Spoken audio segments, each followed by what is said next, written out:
नमस्कार. सजग रहो या अभियानाअंतर्गत मी गौरी बेलन आपणा सर्वांचं मनपूर्वक स्वागत करते.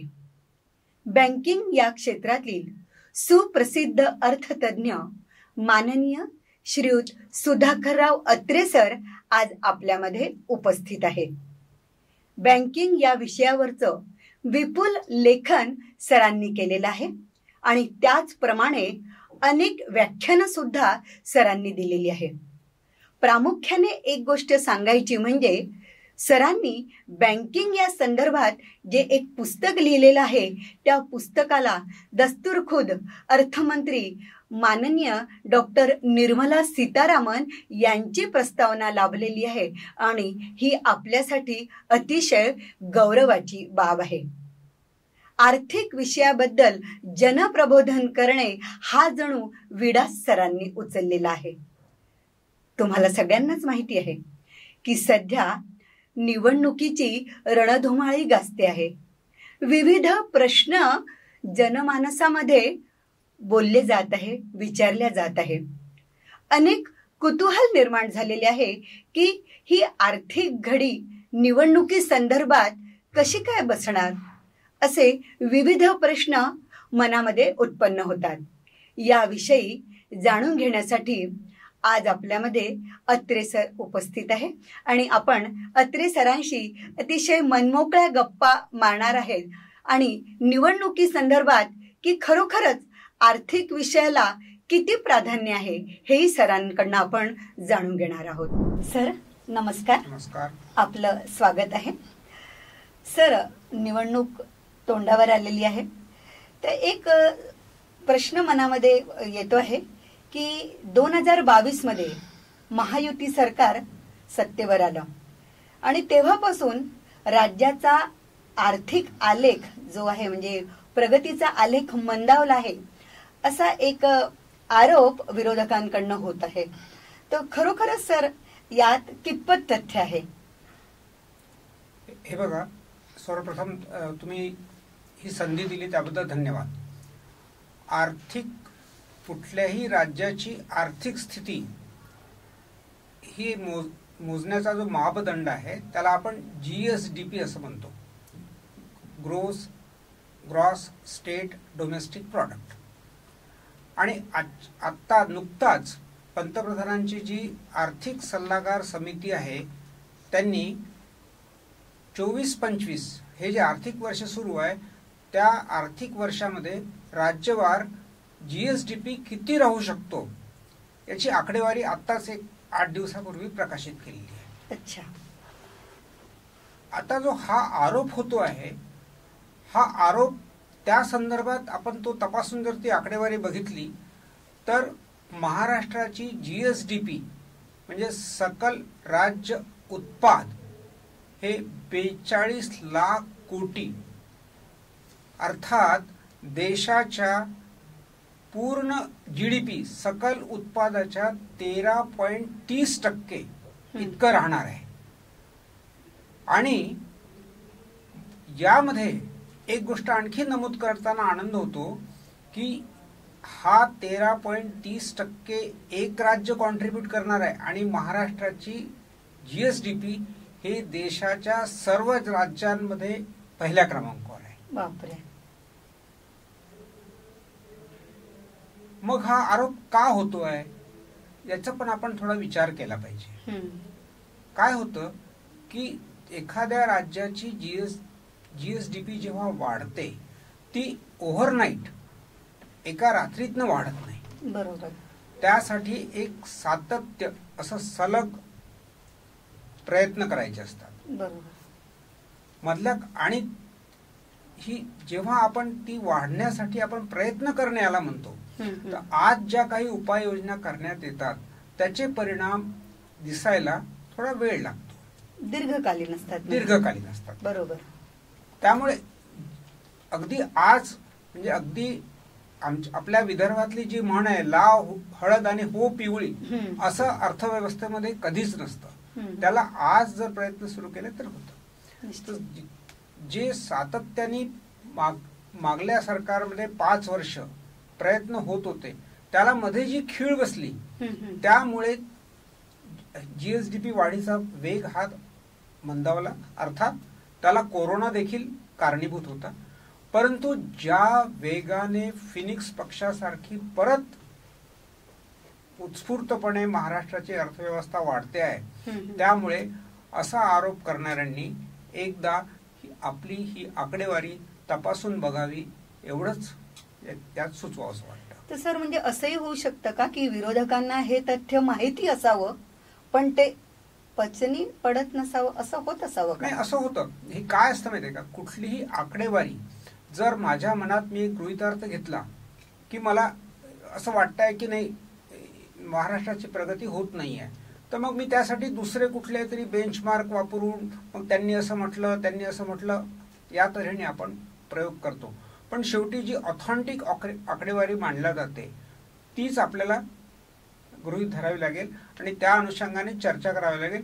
त्यामुळे विरोधकांनी सुद्धा ती आकडेवारी यामध्ये जनतेमध्ये आजचा जो कार्यक्रमाचा सगळ्यात मोठा तुमचा जो प्रयत्न आहे की जनतेला हे समजावं की महाराष्ट्राची अधोगती झाली म्हणजे काय झालं, कुठला बेंचमार्क वापरताय. म्हणजे आज आपण देशाच्या अर्थव्यवस्थेला 13.35% कॉन्ट्रीब्यूट करतोय आणि मग तुलनाच करायची झाली तर राजस्थान, तेलंगणा, आंध्र प्रदेश, मध्य प्रदेश यांचं कॉन्ट्रीब्युशन प्रत्येकी 5% आहे. अच्छा. मग 5%चं कॉन्ट्रीब्युशन आज आपण लहान राज्यांची तुलना करणार नाही. मध्य प्रदेश, राजस्थान ही महाराष्ट्राच्या साईजची राज्य आहेत. उत्तर प्रदेश 8.40 आहे. उत्तर प्रदेश महाराष्ट्रापेक्षा मोठा आहे. बरोबर. पण त्या मानाने आपण 13.35 जर करतो आहे तर ही नक्कीच आपल्यासाठी अभिमानाची गोष्ट आहे. म्हणजे सर, इतर राज्यांच्या तुलनेमध्ये आपल्या महाराष्ट्राचा जो आर्थिक विकास आहे तो निश्चितच म्हणजे सुखावह आणि चांगला आहे. बघा सर, आपल्याला खूप चांगलं सांगतायत की आणि ऐकूनही खूप प्रसन्न वाटत आहे मराठी मनाला.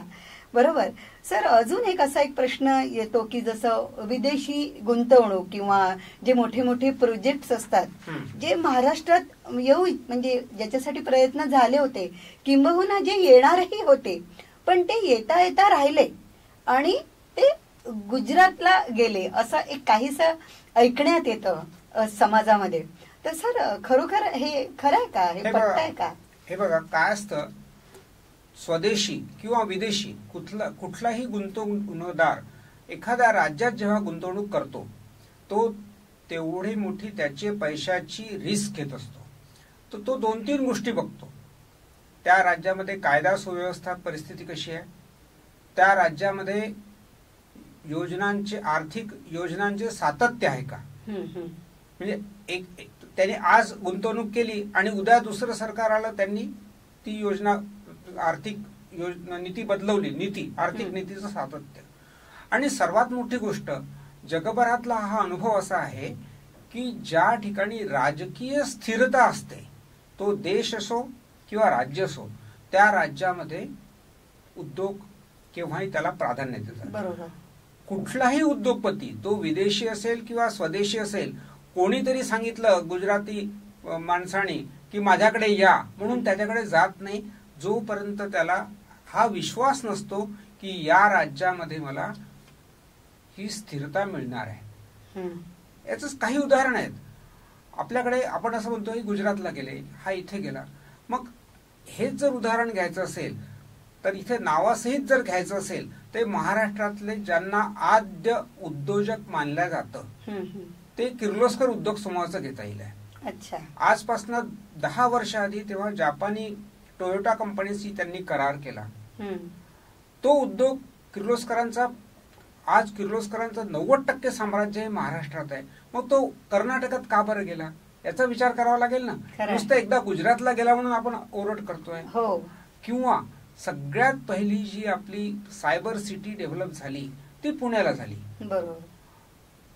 नंतर जेव्हा पुण्यामधले इन्फ्रास्ट्रक्चर ब्लॉकेजेस लक्षात यायला लागलेत, म्हणजे आज नागपूर नंतर पुण्याला मेट्रो होते, आजही पुण्यामध्ये लोकल नाही आहे. त्यामुळे जे सगळे त्याचे जे दुष्परिणाम दिसायला लागलेत तर ते लोक ऑल्टरनेटिव्ह शोधायला लागलेत. म्हणजे सगळ्यात पहिले आयटी क्षेत्राचं ज्याला माहेरघर म्हणतो आपण ते पुण्यात होतं.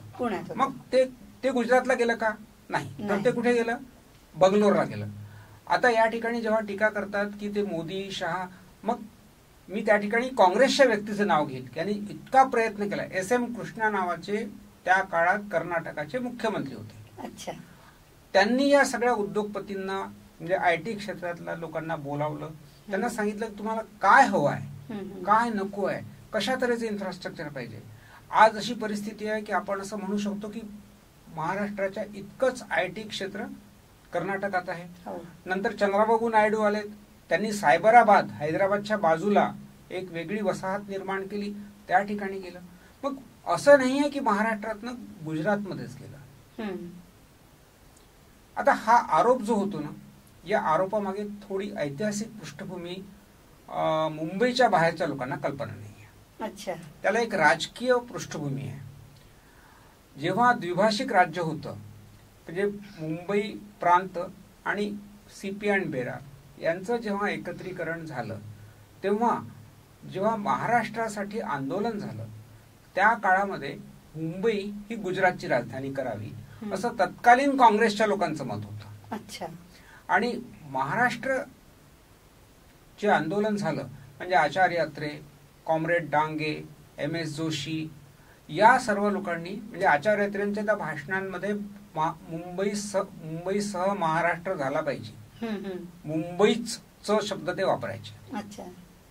तर तेव्हापासून काय झालं की एक विशिष्ट राजकीय पक्ष काय भूमिका घेत होता की गुजराती लोक इथे आहेत, गुजराती लोक इथे आहेत. मग आता त्या गोष्टीला किती झाले, 1962 पासून आज आपण 80 वर्ष 60 वर्ष झाले. तर ते जे आपला गुजरात द्वेष दाखवण्यासाठी प्रत्येक उद्योग गुजरातमध्ये जातो असं दाखवलं जातं, ही अत्यंत चुकीची गोष्ट आहे. आपण जर FDIचा आजचा जर आकडा बघितला या वर्षी 6 महिन्यात सप्टेंबरचा, तुम्हाला आश्चर्य वाटेल की महाराष्ट्रात आलेला FDI हा गुजरातपेक्षा कितीतरी जास्त आहे. महाराष्ट्रात आलेला FDI हा $8.48 बिलियन आहे या 6 महिन्यातला, आणि गुजरातला आलेला FDI हा त्याच्या अर्धा देखील नाही आहे.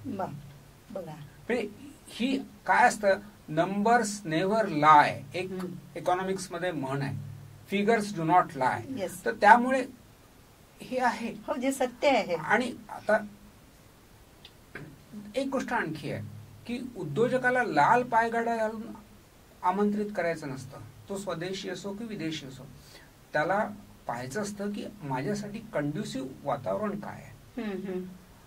काही गोष्टी तर मग आपली काही गोष्टीमध्ये आपल्याला USP आहे. आज आपल्याकडे 720 किलोमीटरचा समुद्री किनारा जो आहे तो आपल्याला लाभलेला आहे. आज आपण वाधवन प्रोजेक्टसाठी जे काम करतोय ते एशियातलं सर्वात मोठं राहणार आहे. ते काही गुजरातला होत नाहीये, वाधवन मुंबईच्या जवळ होते. आज आपल्याकडे इन्फ्रास्ट्रक्चर इतकं चांगलं आहे, पण आपण काय होतं की उद्या कोणी इथे वाधवन म्हटलं की आज विदेशी लोकांच्या पोटात सुद्धा गोळा उठलेला आहे की वाधवन झालं तर भारताची आर्थिक प्रगती काय होईल. एकीकडे आपण म्हणायचं की सगळे उद्योग गुजरातला चालले. आता काही केलं कोणी सुद्धा तरी वाधवन गुजरातला नेऊ शकत नाही. बरोबर. मग आपण त्याच्यासाठी जे कंड्युसिव्ह वातावरण निर्मिती करायला पाहिजे ती करतो का? ती करत नाही. आपण लगेच वाधवनला पर्यावरणाच्या नावाखाली, मला हे नाही म्हणायचं आहे, सगळे नियम पाळून आपण गोष्टी केल्या पाहिजेत, पण ज्या गोष्टी आपल्या USP युनिक सेलिंग प्रपोजिशन आहे त्यासाठी आपण उद्योजक महाराष्ट्रात यावेत.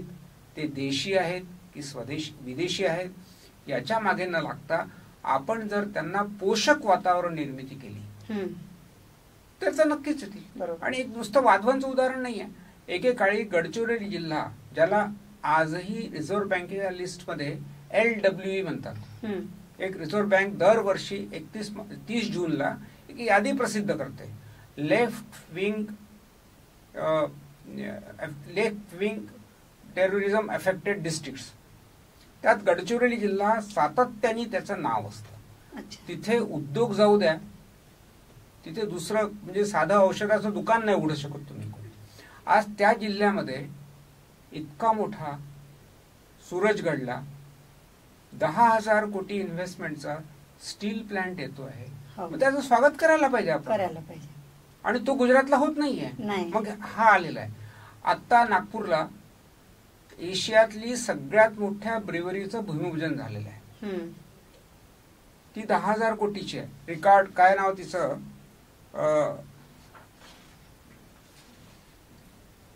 Record malt. ती भारतातली नाही, एशियातली सगळ्यात मोठी मॉल्ट विस्कीची ब्रिवरी राहणार आहे. आणि आपल्या नागपूरमध्ये होते आहे, बुटीबोरी एक्सटेंडेड याच्यामध्ये. आणि त्याचं इंटिग्रेशन इतकं महत्वाचं आहे की विदर्भ आणि मराठवाडा, ज्याला आपण कृषी मागासलेले जिल्हे म्हणतो, या मागासलेल्या जिल्ह्यांमध्ये पाण्याची कमतरता आहे. तर तो पूर्ण प्रोजेक्ट हा बार्ली बेस्ड आहे, ज्याला आपण जव म्हणतो. आणि या वातावरणामध्ये 10,000 हेक्टर मध्ये लागणारी बार्ली त्यांना दरवर्षी लागणार आहे तिथे. त्यामुळे एका म्हणजे ही चर्चा खूप लांबवता येईल आकडेवारीनिशी. आज जगामध्ये डेट्रॉइट ऑफ द इंडिया हे ज्या राज्याला म्हटलं जातं ते तर गुजरात नाहीये, त्याला विसरून जातो आपण. आज तामिळनाडूला म्हणतो. ऑटोमोबाईल इंडस्ट्रीमध्ये तामिळनाडूमध्ये. मग आपण ठीक आहे ना. आणि शेवटी गुजरातला गेला तर तो देशाची आर्थिक जीडीपी वाढवणार आहे. पण जेव्हा आपण सगळेजण कॉन्स्टिट्यूशन बोलतो, कॉन्स्टिट्यूशन असेंब्लीमध्ये डॉक्टर आंबेडकरांनी जे भाषण केलं होतं त्यात शेवटी जेव्हा कॉन्स्टिट्यूशन पास झाल्यानंतरचं भाषण आहे ते मला वाटतं की सर्वांनी विचारात घ्यायला पाहिजे. त्यांनी तेव्हा म्हटलं होतं की let there be a unity in diversity in this country. We should fight with each other but for the betterment. तर कॉम्पिटिटिव्ह फेडरलिझम ज्याला आपण म्हणतो, एका दुसऱ्याशी राज्यांनी स्पर्धा करावी की हा उद्योजक माझ्याकडे यावा. बरोबर, प्रगतीचा विचार करा. खरं आहे. एक म्हणजे थोडक्यात सरांचं असं म्हणणं आहे की एकमेकांचे पाय न ओढता आपण कसं म्हणजे एक संघ राहू आणि कशी प्रगती साधता येईल आहे हे आपल्याला करता यायला पाहिजे. आणि सर तुम्ही मुख्य म्हणजे आकडेवारीनिशी हे आम्हाला सांगितलं. अगदी म्हणजे आम्ही अनभिज्ञ होतो. अज्ञानामुळे केवळ कदाचित मला वाटतं समाजामध्ये असे प्रश्न उत्पन्न होत असावे, म्हणजे बोलले जात असावं. तर सर असं नाही का वाटत की हे जे प्रश्न निर्माण होत आहेत तर याचे अपडेट्स देण्यासाठी शिक्षण प्रणालीमध्ये काहीतरी थोडासा बदल व्हायला पाहिजे का? नाही, हा खूप मूलभूत प्रश्न आहे. आपल्याकडे जी शिक्षण पद्धती आहे ती दुर्दैवाने आपल्या ज्या आवश्यकता आहे, म्हणजे आपण ज्याला डिमांड सप्लाय म्हणतो, तर जी डिमांड आहे त्यानुसार तिला ओरिएंट करावं लागेल एक गोष्ट. आणि काही विषय जसे आर्थिक साक्षरता 2015ला जेव्हा सर्वात पहिले बेसिक बँकिंग अकाउंट्स उघडण्यात आले तर तो जो इतका प्रसार झाला त्यामुळे आज लोकांना आर्थिक साक्षरता कळत आलेली आहे. त्याचं उत्तम उदाहरण द्यायचं असेल आर्थिक साक्षरतेचं तर थोडा विषयांतर होईल आहे. पण 2014ला देशामध्ये 3.5 कोटी डीमॅट अकाउंट्स होते. अच्छा. आपण आज आत्ता बसलो आहे 30 ऑक्टोबरची आकडेवारी आली आहे, आज 17 कोटी डीमॅट अकाउंट्स आहेत बघा आजच्या घटकेला. 13 कोटी ते 17 नाही 3 कोटी ते 17 म्हणजे लोकांना इतकी आर्थिक साक्षरता वाढते आहे. पण याला सरकारने देखील प्रोत्साहन दिलं पाहिजे. दुर्दैवाने राजकीय पक्षांना कधी कधी शंका अशी येते की राजकीय पक्षांना लोकांनी आर्थिक साक्षर होऊ नये यात जास्त स्वारस्य आहे. कदाचित असं म्हणता येईल. फार खूप सुंदररित्या तुम्ही समजावून सांगताय सर. आणि अजून एक प्रश्न निर्माण होतोय सर मनात की तुम्ही बरेच ठिकाणी व्याख्यानासाठी जाताय तर प्रामुख्याने एक कुठला मूळ एक संदर्भ घेऊन बोलल्या जातं समाजामध्ये, कुठल्या विषयावर तुम्हाला गाईड करण्यासाठी जास्त आमंत्रित केल्या जातं? नाही, तो सांगितलं आर्थिक साक्षरता ही व्यक्तिगत आयुष्यामध्ये, सामाजिक आयुष्यामध्ये किंवा देशाच्या किंवा राज्याच्या अर्थव्यवस्थेसाठी ही फारच आवश्यक आहे.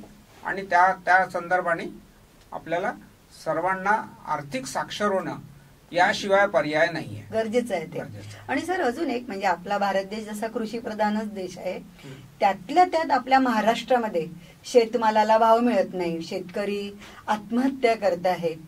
तर सर याचा म्हणजे याच्या मुळाशी काय असावं, का बरं असं चित्र दिसतंय, समाजामध्ये असं का घडतंय? यामध्ये दोन प्रकार आहेत. एक आपल्याकडे जो ग्रामीण भाग आहे, जिथे आपण ज्याला शेतकी म्हणतो, त्या ठिकाणी दुर्दैवाने आपण रुरल इन्फ्रास्ट्रक्चर उभं करण्यामध्ये कमी पडलो आहे. यात कुणावर टीका करायची नाहीये. मधला जो भाग असतो म्हणजे शेतकऱ्यांनी उत्पन्न केलेला माल ग्राहकापर्यंत पोहोचण्याची जी साखळी असते ती आपल्याकडे सुदृढ नाहीये. आणि ती जोपर्यंत सुदृढ होत नाही तोपर्यंत ना शेतकऱ्याला फायदा होणार आहे ना ग्राहकाला फायदा होणार आहे. ज्याला आपण नाशवंत पदार्थ म्हणतो, म्हणजे आता आपल्याकडे सर्वात जास्त उदाहरण घेतलं जातं तो म्हणजे जो इलेक्शनचा मुद्दा बनतो तो असतो कांदा. आपण 70 वर्षामध्ये सुद्धा अशी कोई टेक्नॉलॉजी, इतके आपल्याकडे वैज्ञानिक आहेत, इतके कृषी विद्यापीठ आहेत, अशी टेक्नॉलॉजी डेव्हलप करू शकलो नाही की त्या कांद्याला आपण व्यवस्थित त्याचं भंडारण करू शकू, स्टोअर करू शकू. जेव्हा कांद्याचं उत्पादन जास्त होतं त्याचे भाव पडतात, जेव्हा ते कमी होतं त्याचे भाव वाढतात. आणि आजवर काय होतं की शहरी मतदार, आता थोडं राजकारण आहे याच्यामध्ये, हा खूप सजग होता.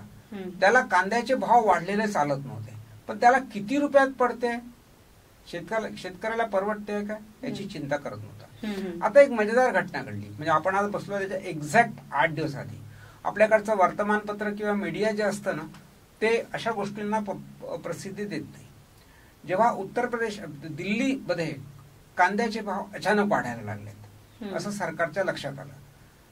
सुदैवाने सध्याचे जे कृषी मंत्री आहेत यांचं प्रचंड कमांड आहे शिवराज सिंग चौहानांची. त्यांच्या जेव्हा लक्षात आलं तर तेव्हा त्यांनी चौकशी केली की नाशिकला काय परिस्थिती आहे. तेव्हा तिथे त्यांना कळलं की कांदा स्टोअर करायला जागा नाही, इतका कांदा तिथे पडलेला आहे. मग त्यांनी रेल्वेला मी रिक्वेस्ट केली कसं कोऑर्डिनेशन केलं जातं. 22 तारखेची घटना आहे, मी तुम्हाला तारखे 22 ऑक्टोबरची प्रमाणात पीक आलेलं होतं. पण मग त्यांनी तिथे भाव काढलेत काय रेट आहेत. तर तिथे असं कळलं की मागल्या वर्षी ऑक्टोबर महिन्यामध्ये 17 रुपये प्रमाणे कांदा घेतला जात होता. त्यांनी सांगितलं की नाफेडनी तो 35 रुपयामध्ये घ्यायचा. अच्छा. आणि त्या ट्रेन्स दिल्लीला, जी तुम्हाला कल्पना असेल, दिल्लीला एक आजादपूर मंडी नावाचं सगळ्यात मोठं मार्केट आहे सगळ्या गोष्टींचं. त्या आजादपूर मंडीला त्या ट्रेन्स तिथे ऑफलोड झाल्या, 4 दिवस लागतात त्या ट्रेन पोहोचायला नाशिकवरनं. त्यानंतर तिथे ओपन ऑक्शन करण्यात आलं, म्हणजे ज्यांना घ्यायचं आहे त्यांनी ओपन ऑक्शन मध्ये हे करावं. आणि त्यामुळे दिल्लीमध्ये चक्क रिटेलमध्ये कांद्याचे भाव 10 रुपये किलोनी पडलेत 2 दिवसामध्ये. आता याच्या 2-3 गोष्टी आहेत. हा जो कांदा खरेदी करण्यात आला नाशिकला, याचं एक स्टॅटिस्टिक्स नाफेडने काढलं. यातले 70% शेतकरी हे स्मॉल अँड मार्जिनल, म्हणजे 2.5 एकर ते 5 एकर या क्षेत्रातले होते. मग त्यांना भाव नाही मिळाला का? मागल्या वर्षी 17 रुपये मिळाला, या वर्षी 35 रुपये मिळाला. त्यामुळे आपल्याला जोपर्यंत आपण बॅकवर्ड आणि फॉरवर्ड लिंकेजचा विचार करत नाही, कुठल्याही क्षेत्रामध्ये असो, आज ऊसाच्या बद्दल आपण ऊस ऊस ऊस करत राहिलो. ज्या दिवशी इथेनॉल हे आपल्याकडे आता 2025 पर्यंत आपण जे टार्गेट ठरवलेलं आहे की पेट्रोलमध्ये ब्लेंडिंग करायचं आहे, ऊसाचे कारखाने शेतकऱ्यांना म्हणजे खूप खूप मोठा नाही पण व्यवस्थित भाव देऊ शकतील. आणि सोबतच जागतिक चढ उतार किती होत राहिले तरी ग्राहकाला सुद्धा साखरेचे भाव नियंत्रित प्रमाणात ते मिळू शकतील. भाजीपाल्याची तीच परिस्थिती आहे. पहिली वेळ अशी आहे की आपल्याकडे आजच्या घटकेला गहू आणि तांदूळ हे स्टोअर करण्यासाठी जागा उपलब्ध नाहीये. पण याचा अर्थ नाही की सर्वच चांगला आहे. काही गोष्टी आपल्याकडनं दुर्लक्ष झालेल्या आहेत. अच्छा. आपल्याकडे आपण तेल म्हटलं की आपल्याला पेट्रोल दिसतं. आजच्या घटकेला म्हणजे श्रोत्यांना किंवा आपल्या राजकारणी लोकांना सुद्धा आश्चर्य वाटेल की आपल्या देशामध्ये दरवर्षी म्हणजे आताच्या घटकेला 30 मिलियन टन तेलाचा खप आहे. अच्छा. आपलं प्रोडक्शन फक्त 13 मिलियन टन आहे. म्हणजे आपण 17 मिलियन टन हे आयात करतोय. म्हणजे या वर्षीचं आपलं आयात हे $20 मिलियन तेलाचं आयात आहे. यातलं 60% हे पाम ऑइल आहे. अच्छा. तर या दृष्टिकोनातून जे ऑइल सीड मिशन प्रयत्न करतं तर शेवटी आपल्याला क्रॉपिंग पॅटर्न बदलवणे म्हणजे फक्त आपण भारत आहे कृषीप्रधान देश आहे, शेतकऱ्यांचं नुकसान होत आहे. मला सगळे प्रश्न मांडणे आहे. मी एका शेतकऱ्याचा मुलगा आहे. माझ्या वडिलांना फक्त 7 एकर शेती होती. त्यामुळे त्या प्रश्नांना त्यांचा अनादर मला कुठेही करायचा नाहीये. पण काळानुसार जी गोष्ट ज्याला मी अजूनही पुन्हा एकदा शब्द वापरतो बॅकवर्ड आणि फॉरवर्ड लिंकेजेस, त्या शेतमाल उत्पादन झाल्यापासून तर ग्राहकापर्यंत पोहोचण्यापर्यंत जी एक साखळी लागते, कोल्ड स्टोरेज, ट्रान्सपोर्टेशन, भंडारण, ग्रेडिंग, हे आपण जोपर्यंत करणार नाही तोपर्यंत शेतकऱ्याला त्याच्या श्रमाची योग्य मोबदला मिळणार नाही. म्हणजे थोडक्यात ते जे नेटवर्किंग करण्यासाठी शेतकरी आपला वर्ग कुठेतरी कमी पडतोय असं नाही. या ठिकाणी शेतकरी वर्ग कमी पडतो असं नाहीये. या ठिकाणी आता समृद्धी हायवेचं आपल्याला उदाहरण घेता येईल. आज समृद्धी हायवे झाल्यानंतर जो बदल झाला तो खरंच महाराष्ट्रातल्या विद्यापीठांनी याचं एक सामाजिक इकॉनॉमिक्स नाही म्हणता मी इव्हॅल्युएशन करण्याची गरज आहे की आज इथून निघालेला ट्रक किती वेळात मुंबईला पोहोचतो. कमी वेळात डायरेक्ट. म्हणजे आता काही वेळा आपल्याला काय असतं की आपल्याकडे सगळं वरवरची पाहण्याची आहे. बिझनेस टुडेनी एक मोठा मजेदार विषय घेतला. नॅशनल हायवेवरती लुधियानावरून JNPT ला येणारा ट्रक ड्रायव्हर 25 वर्षाआधी जो म्हातारा झाला होता त्याचा इंटरव्ह्यू घेतला की तुम्हाला कसे कसे अडथळे यायचे, कसे कसे तुम्ही पोहोचायचे, मोबाईल नव्हते, मग तिथे तुमचं ते शिप निघून जायचं, मग मालक कसे तुमचे पैसे कापायचा. आणि आताचा ड्रायव्हर याचा इंटरव्ह्यू घेतला आणि त्यामध्ये त्यांनी सांगितलं की आम्हाला ही जी सगळ्या अडथळ्यांची शर्यत पार करावी लागायची ही आजच्या पिढीला करावी लागत. होतं काय माहितीये का, सरकार खूप चांगलं काम करतं किंवा नियोजन करणारे सुद्धा करतात, पण ज्याप्रमाणे ज्युडिशियरीमध्ये असं एक वाक्य म्हटलं जातं, justice is not to be done only, it is to be shown also that justice has been done. कदाचित राज्यकर्ते किंवा सामाजिक कार्यकर्ते किंवा शैक्षणिक संस्था यामध्ये कमी पडत आहेत आणि त्यामुळे मग ते असंतोष होतो निर्माण आणि त्या असंतोषाचं भांडवल वेस्टेड इंटरेस्ट ज्यांचे असतात ते करत असतात आणि हाच अनुभव महाराष्ट्रात नेहमी येतो. म्हणजे थोडक्यात आर्थिक विकासाचा जो परिणाम जो स्पष्ट स्वरूप दिसायला पाहिजे ते थोडं एक कासव गतीने दिसतं असंही म्हणता येईल आपल्याला. कासव गतीने दिसतो किंवा त्याची जाणीव करून दिल्या जात नाही. खरं आहे सर, खूप म्हणजे चांगल्या पद्धतीने आणि मुख्य म्हणजे विविध उदाहरणं देऊन सर आपल्याला समजावून सांगता आहेत. मुख्य म्हणजे सर एक सध्या जिव्हाळ्याचा प्रश्न, मी पण एक स्त्री आहे, सध्या आपल्या महाराष्ट्रामध्ये लाडकी बहीण योजना हा एक मुद्दा प्रचंड गाजतो आहे. तर सर खरोखरच जे म्हणजे महिलांच्या अकाउंटमध्ये पैसे जमा होत आहेत, तर हा जो लाडकी बहीण योजनेचे जे पैसे मिळत आहेत खरोखर हे दीर्घकालीन सरकार करू शकेल का, ही योजना राबवू शकेल का, आणि खरोखरच महिला वर्गाला याचा कितपत लाभ होऊ शकेल असं वाटतंय आणि आर्थिक विकासाच्या दृष्टीने याचा कसा परिणाम होऊ शकेल.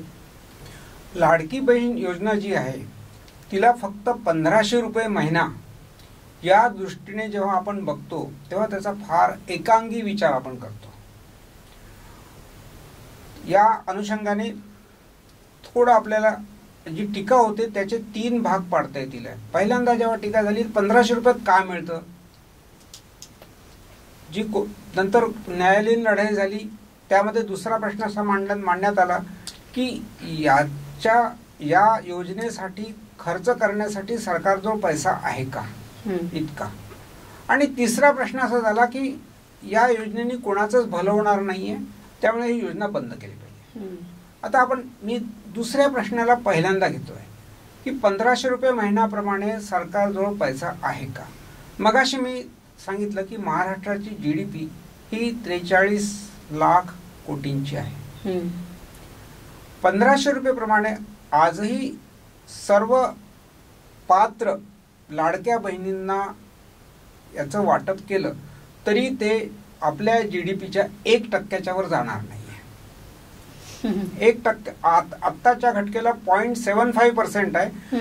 आपण असं गृहीत धरू की अजून जे काही लोकांनी अर्ज भरले नाही किंवा कुठल्या कारणास्तव आले नाही, इन्व्हॉल्व्ह झाले नाही, एक तर तोपर्यंत GDP देखील वाढणार आहे, म्हणजे त्याची टक्केवारी वाढणार आहे ती, आणि 1% वर जाणार नाही. आणि GDP वाढणार आहे याची तुम्हाला सर किती खात्री आहे? म्हणजे GDP वाढणारच आहे. मी याबद्दल म्हणजे मी राजकीय पक्षात काम करत नसल्यामुळे वेगवेगळ्या राजकीय पक्षांचे मध्ये जे लोक आर्थिक विषय बघतात त्यांच्याशी माझी चर्चा होत असते. ते ओपन प्लॅटफॉर्मवर कदाचित त्यांना म्हणण्याची परवानगी नसावी. अच्छा. पण आर्थिक प्रगती होत नाहीये असं त्यांचं देखील म्हणण्याचं धाडस नाहीये. त्यामुळे 1% वर जाणार नाहीये ही खात्री बाळगा. त्याच्यामुळे ही योजना सरकारला सुरू ठेवणं खूप कठीण नाहीये, एक गोष्ट. दुसरी गोष्ट, दुसरा प्रश्न असा निर्माण होतो की या 1500 रुपयांनी काय होणार आहे. या ठिकाणी मुद्दा असा असतो की आपल्याला पगार मिळतो किंवा पेन्शन मिळते, कुठल्याही व्यक्तीला कोणाला पगार मिळतो, कोणाला पेन्शन मिळते. खरंच प्रत्येकाला असं वाटतं का की नको, मला यापेक्षा जास्त पेन्शन नको किंवा जास्त पगार नको म्हणून? ते एक सिम्बॉलिक असतं. तुम्ही जे काही सर्व्हिसेस देता त्याचं सिम्बॉलिक, कोणाला नको आहे. हा जो समाजातला खालचा घटक आहे, याला जोपर्यंत हे वाटणार नाही की मी या समाजाचा भाग आहे, तोपर्यंत कुठलाही लोकशाही देश यशस्वी होऊ शकत नाही. म्हणजे आपण जे तीनही आपल्या देशातले जे मतप्रवाह आहेत, म्हणजे समाजवाद, दीनदयालजींचा एकात्म मानववाद किंवा गांधीजींचा गांधीवाद, या तीनही मतप्रवाहामध्ये एक कॉमन फॅक्टर तुम्हाला दिसेल की जर या देशाची लोकशाही जिवंत ठेवायची असेल तर या प्रक्रियेमध्ये सर्वांचा सहभाग आवश्यक आहे. बरोबर आहे. आपण ज्याला फुटीरतावादी चळवळी म्हणतो, कुठे सुद्धा कुठल्याही स्वरूपात, ते नक्षलवाद असो की कुठलाही असो, हा तिथे फर्टाईल लँड कुठे झालेला आहे की जेव्हा त्यांना असं सांगण्यात आलं की you are not part of the system, तर हे एका रात्रीतनं डेव्हलप होत नाही. त्या समाजाला काय वाटतं, माझ्यासाठी सरकारने काय केलं. आज तुमच्याकडे जी मोलकरीण काम करते, जेव्हा तिला कळतं की असं होऊ नये कधी की माझ्या मालकिनीच्या घरात आजारी पडलेल्या व्यक्तीला एका 5 स्टार हॉस्पिटलमध्ये ट्रीटमेंट मिळते आणि माझा नवरा आजारी पडला तर मला त्याला घेऊन फिरावं लागतं आणि साधं ट्रीटमेंटही देत आहेत, तेव्हा तिला एक अलाइनमेंट, ती थोडीशी तुमच्यापासून बोलणार जरी नाही तरी ती एलिमिनेट होते. मग तिला जेव्हा याची जाणीव होते, लाडकी बहीण या शब्दामध्ये बरंच काही दडलेलं आहे की somebody is there who cares. खरं आहे. कोणाचा तरी आज आपण एखाद्या लहान कोणाच्याकडे जातो, एक साधा दिवाळीला मिठाईचा बॉक्स घेऊन जातो, तर त्या घराचा काही उद्धार करतो का आपण? पण त्या घरात गेल्यानंतर एक जो आपुलकीचा बॉन्ड तयार होतो, त्याची तुलना किंवा त्याचे मूल्यमापन आपण आर्थिक दृष्ट्या करू शकत नाही. हा एक सामाजिक पैलू आहे. दुसरा आर्थिक पैलू आहे. अर्थशास्त्रामध्ये असं मानलं जातं की तुम्ही जेव्हा कुठली आर्थिक मदत देता ती 2 प्रकारची असते, एक कन्झम्पशन, एक इन्व्हेस्टमेंट. म्हणजे ती सर्वात प्रसिद्ध म्हण आहे की if a person wants a fish, don't give him the fish, give him the fishing rod so that he can catch the fish. आज या दिवाळीला पुस्तकी सांगत नाही, अशा बऱ्याच लाडक्या बहिणींना मी प्रत्यक्ष पाहिलेलं आहे की ते जे 3,000 रुपये एकदम मिळाले होते त्या 3,000 रुपयाचा कोणी फराळ तयार करून विकलेला आहे, कोणी दिवे तयार करून विकलेला आहे, कोणी गजरे तयार करून विकलेले आहेत. तर त्यांना जे एक हे मिळालं की हे मी माझ्या पैशाने कमावलेलं आहे आणि मला हे सरकारने दिलं आहे. आणि मुख्य म्हणजे काय झालं, ज्या तुटलेल्या स्त्रिया होत्या, कोलमडलेल्या, खचलेल्या, त्या स्त्रियांना खरोखरच याचा म्हणजे आधार झालेला आहे. आणि बऱ्याच स्त्रिया उभ्या राहिलेल्या आहेत की नाही, मी काहीतरी करू शकेन, मला काहीतरी बनायचं आहे. म्हणजे लाडक्या बहीण योजनेचा हा इम्पॅक्ट जाणवतो आहे. आणि पण का कोणास ठाऊक तरी सुद्धा म्हणजे हा प्रभाव दिसूनही उगाच मला वाटतं विरोधक काहीतरी बोलायचं किंवा म्हणून नकारात्मक सूर. काय असतं माहितीये का, विरोधकांनी टीका करणे यात गैर काही नाही. काय असतं की एक आपल्याकडे जी म्हण आहे आधी काळापासून, चरैवती, त्याला मी दुसऱ्या तऱ्हेने वापरतो नेहमी. विरोधकांनी टीकेला आपण एक फीडबॅक म्हणून वापरलं पाहिजे. आणि कुठली योजना ही स्टॅटिक नसते, ती डायनामिक असते. हे प्रधानमंत्री बेसिक अकाउंट्सची जेव्हा स्कीम निघाली त्या विरोधकांनी खूप टीका केली. किंवा आपल्याकडे जे UPI निघालं पैसे देण्यासाठी मोबाईलचं, तेव्हा माजी अर्थमंत्री म्हणजे त्यांना त्यांच्याबद्दल फार आदर आहे, त्यांनी एक वाक्य वापरलं होतं पार्लमेंटमध्ये, इंग्लिशमध्ये बोलले होते ते कि आप क्या सोचते हैं कि वो सब्जी वाले के दुकान में कार्ड लगाएगा. गंमत अशी झाली की दैवाचं चक्र बघा की आता कुठल्याही भाजीवाल्याकडे त्याच्याकडे 2-3 तिथे ते लागलेले असतात. मला ते पाहिलं की मला चिदंबरमची आठवण. तर हे असंच लाडकी बहीणचं देखील आहे. लाडकी बहीण योजना ही तुम्ही आर्थिक मूल्यमापन न करता याच्याही पलीकडे, म्हणजे मला याला भावनात्मक टच द्यायचा नाहीये, तरी सांगतो तुम्हाला मी की असे कित्येक लोक आहेत म्हणजे की ज्यांना घरामध्ये जी आपल्याकडे स्त्री असते तिला माझ्या हक्काचे पैसे आहेत. मी माझ्याकडे कोणी जर आला, एखादी नातू आला किंवा कोणी मुलगा आला, तर त्याला ती कोणासमोर हात न पसारता त्यातले जेव्हा 50 रुपये देते आणि ते जे समाधान तिला मिळतं ते कुठलाही अर्थशास्त्रज्ञ किंवा टीका करणारा समजून घेऊ शकत नाही. खरी गोष्ट आहे ही. अगदी फार खूप सुंदर मुद्दा सांगितला सर. कारण घरातली स्त्री जर आनंदी असेल तर संपूर्ण कुटुंब आनंदी राहू शकतं. आणि आपल्या भारतात आणि किंबहुना महाराष्ट्रात तरी स्त्रीवर आणि महिलांवरच घराची प्रगती उभी आहे, इमारत उभी आहे.